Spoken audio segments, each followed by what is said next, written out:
صحیح بخاری کی حدیث نمبر 887۔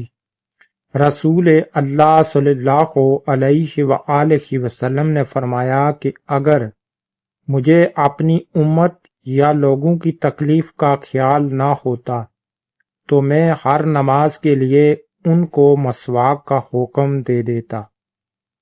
اس لیے ہر مومن، ہر نمازی کوشش کرے کہ نماز سے پہلے وہ لازم مسواک کر لیا کرے، کیونکہ یہ ہمارے نبی حضرت محمد صلی اللہ علیہ وآلہ وسلم کا پسندیدہ عمل ہے۔ صحیح بخاری کی حدیث نمبر 899۔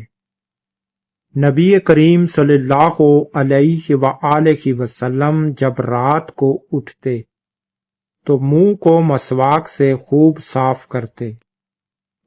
صحیح بخاری کی حدیث نمبر 890۔ عبد الرحمن بن ابی بکر ایک مرتبہ آئے، ان کے ہاتھ میں مسواک تھی جسے وہ استعمال کیا کرتے تھے۔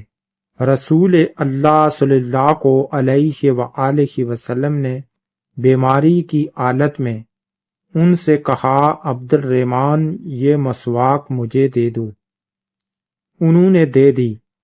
میں نے اس کے سرے کو پہلے توڑا، یعنی اتنی لکڑی نکال دی جو عبد الرحمن اپنے منہ سے لگایا کرتے تھے، پھر اسے چبا کر رسول اللہ صلی اللہ علیہ وآلہ وسلم کو دے دیا۔ عین حضرت صلی اللہ علیہ وآلہ وسلم نے اس سے دانت صاف کیے، اور آپ صلی اللہ علیہ وآلہ وسلم اس وقت میرے سینے پر ٹیک لگائے ہوئے تھے۔